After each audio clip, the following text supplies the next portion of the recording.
Hey, this is Pastor Jack C., and welcome to the broadcast. This is Living with Purpose. And I'm so glad that you've taken the time to join me today here on the broadcast. It's a real honor to come and share the word with you. We've been talking a lot about honor, and we've kind of shifted a little bit into dealing with really one of the biggest growth killers that there is in the church and in the family, and that is strife. And as we learned last week, that you can even go back to the very beginning of Genesis, and as soon as Adam and Eve left the garden and began to produce offspring, right when those two offspring started to prosper, there was strife between Cain and Abel, and that strife ultimately led to the death of one of them. And so strife is very dangerous. It is a tactic that the enemy will use over and over and over. Its purpose is to bring division. Its purpose is to stop growth. Its purpose is to stop you from moving forward in whatever your plans and visions are. So I just want to encourage you that if you can just become so accustomed to strife that you don't even know that it's there, because that's just the atmosphere of your home. And I just want to encourage you that and I'm talking to the head of the households, to the men and to the fathers. It's really our job to keep the strife out of our homes.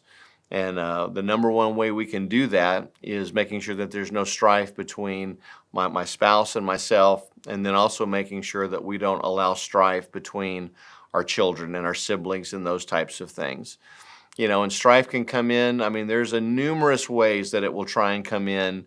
One child might think that another is getting something that they're not, and the enemy is very, very good at tagging situations to make somebody feel like somebody else is getting something that they're not, or that something they were owed, or I was cheated out of this, or, you never did this for me, and just all these different types of things. And I just want to encourage you, when you start getting tempted with those types of thoughts, then that's really the enemy. He's trying to tag you, and he's trying to set you up so that we take that bait of strife. And we also looked at last week how Abram and Lot, how they both left Ur, and they were had herdsmen and calves and cows and goats and all those types of things. But they got to the point where they just stopped moving and stopped growing. Why is that? Because strife entered in between the herdsmen. And once Abram took the high road and he let Lot choose, he said, Lot, you just go anywhere, you go wherever you think you want to go, and I'll go the other way, but you choose. It totally deflated all of the strife. It immediately took all of the emotion out of the situation. And, Lot came out of that thinking that he had come out on top. But as he found out, unfortunately, that the blessing was on Abram. And as soon as they separated, unfortunately, Lot's life decreased. And as soon as they separated, Abram's life increased and increased and increased and increased. And he became the father of faith. And so strife in the household is extremely dangerous. I can just even share from my own personal experience that I'm in an amazing family. I've worked with both my parents, for almost 25 years now here at West Houston Christian Center. Pastors Jack and Mary Jean Pigeon, the founding pastors. But, like your family, we had dysfunction in our family. And there's not one single family on the face of the earth that's perfect, or where everybody was just born again and loved each other. No, we are all flesh. We all have a soul. We all have things that have to be renewed. And there's dysfunction in every family at some level. And when I was very young, both my parents, both Pastors Jack and Mary Jean, had been married once before. And I went with my father in a divorce. My older brother Michael went with my mom, Pastor Mary Jean, in a divorce. They came together, they were married, and they produced my younger brother Troy. So we had an interesting dynamic in our household just to start with. And, it seemed like as soon as my mom and dad started getting closer to the Lord, I just got severely attacked. I was incredibly rebellious. We were a part of a church growing up where you just went to church on Sunday mornings, and, it made you feel good, but it was over in 45 to 50 minutes. You went to Luby's or Los Tios and had lunch afterwards, and your church duty was done. There was never any emphasis during the week on anything. There was no reading your Bible. We prayed over our meals, but let's just say that Jesus, while he was an influence on our house, he was not the center of my house. And my parents were good people. They had good jobs. My mom stayed home. She took care of us. Everybody did things to the best of their ability. But when my mom really got saved, then it was on. And she got baptized in the Holy Spirit. And I hit an age where I really, really was rebellious. And the enemy used the strife between us. There was so much strife in our home. Matter of fact, pets even died because there was so much strife in our home, because Pastor Mary Jean and I, she was representing righteousness and I was representing darkness. And we were what each other needed. I tell her all the time I made her who she is today, but she really made me who I am today. So I'm very thankful for that. But there was so much strife in our house. Everything was a fight. Everything was a struggle. We went from, a Sunday morning church for 45 minutes to we go to church on Sunday mornings for 4 hours. Then we come back on Sunday night for 2 hours. And then we go on Wednesday nights. And then if there was a special prayer meeting or a concert or whatever, and my head was spinning. I was already 12 or 13 years old. I was already heading down a negative course in my life, had made poor decisions, and I really went after the things of the earth and of the world, the lust of the flesh, the lust of the eyes, and the pride of life. And I didn't want anything to do with church. I didn't want anything to do with God, and I definitely didn't want anything to do with my mom telling me what I had to do, what I couldn't do, what I could do, and they really held me accountable. So for years, there was strife in our home. And, I think back, I probably robbed them of the opportunity of having fun with me, as a teenager. I have 3 great kids, and there's no strife in my household. And I've been able to enjoy each one of my children in special ways, whether it's in the classroom, school, sports, whatever it was, church. I have great memories of just fun things that I've gotten to do with all 3 of my kids. It's just an amazing thing. Well, strife robbed me of those opportunities with my mom. Now, God made it up because we've worked together now for 25 years. And all those years that were stolen from me as a youth with my parents, I got restored to me. And it's just amazing what the power of God can do. But I just want you to see that our household was just filled with strife. If my mom told me that the sun was up, I would say it was down.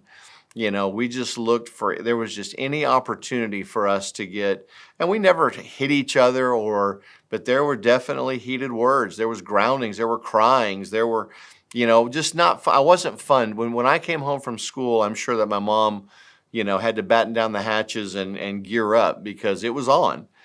And I was not a good student, and I was a liar, and there was just a lot of things, a lot of tags that the enemy used. And the enemy was able to tag some stuff from the divorce from my mother and my birth mother and my father, and he was so able to exploit unforgiveness and rejection. No one loved you. Why'd they leave you? All those types of things. And when you're 12 and 13 years old, your hormones are flying. It was just easy to believe the lies of the enemy. But I said all that to say this, that I had to move out of the house. Eventually, the strife got to the point where it was just a toxic environment. And so I did move out. But, the great thing is I got saved. And as soon as I got saved, there was a restoration in all those relationships. And there was forgiveness and hugging and crying and tears. And like I said, I've been by my parents' side for the past 25 years, serving them and serving with them in full-time ministry. So I just want to encourage you that maybe you're in a house right now where there is a lot of strife. Maybe there is a lot of yelling and screaming and crying and, a lot of confusion and everybody wants to be right. The old saying, and I don't, there's a little bit of a truth to this. You can either be right or you can be happy. And when we're just fighting to be right all the time, there's going to be strife with that. Let me show you, angry people. Anger has a big part with strife. I want you to look at Proverbs chapter 15, verse 18. It says, "A hot-tempered man stirs up strife, but he who is slow to anger calms." And when we can feel it, like you can even feel it in traffic when you're driving, when there's like an angry driver around you or an agitated driver, and the way that they are driving their vehicle, the way that they're operating the car, the way they're cutting in and out, they're honking their horn, they're raising their hands. Maybe they're late. Totally understand that. But isn't it amazing how it raises the strife level of everybody around them? Now we're like, what does this guy think he's doing? And I want to get a picture of their license plate, and I want to see who this is and what they're doing. And why are they doing it? Don't they see that they could hurt somebody? One of the best things that I ever learned about driving with that guy in traffic is it's not personal. That guy did not get up that day with me on his mind thinking, let me figure out a way to make this guy agitated. And you have to remember that also, that when you're dealing with angry people, that they're angry. They started their day like that. They're not angry because of you. And so that will kind of help deflate the situation. Sometimes when you get around angry people, if you try and match them with veracity, if you try and match them with anger, all you're doing is making the situation worse. So what we've learned to do is that you just need to try and calm down the whole situation. It's so easy to de-escalate a confrontation sometimes.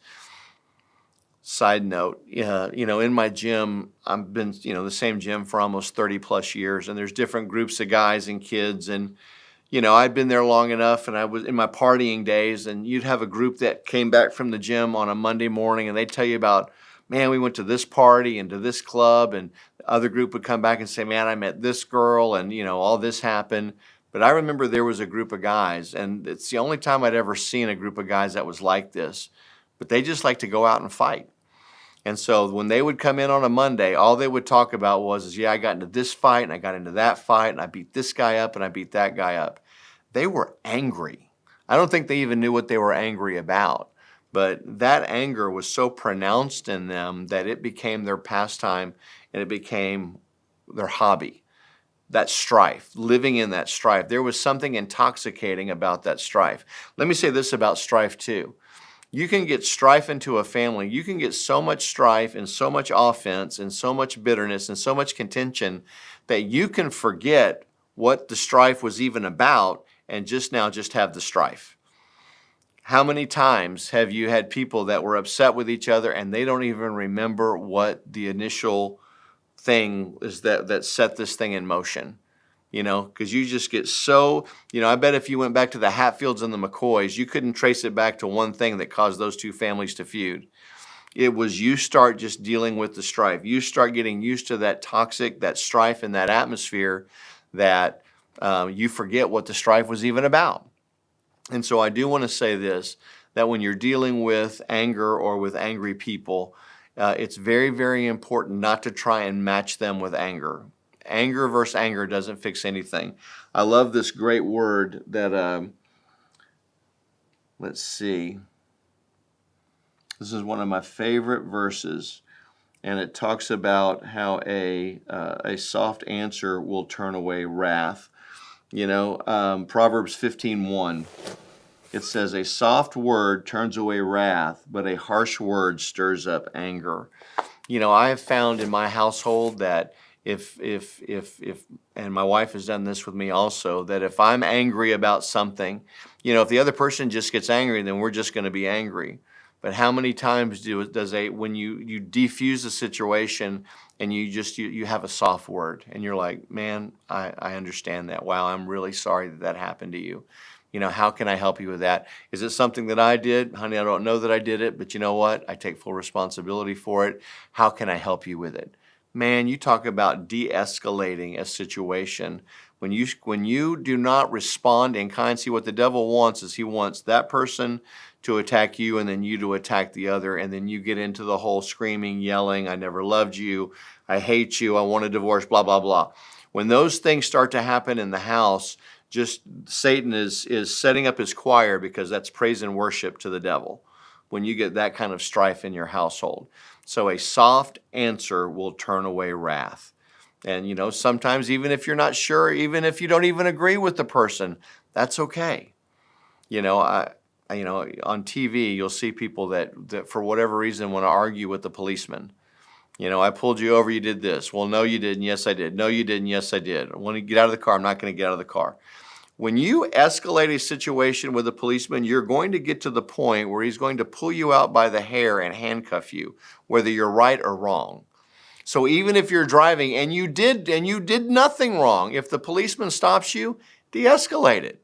Just say yes, sir, or yes, ma'am. Even if they were wrong, he's not the judge is the judge.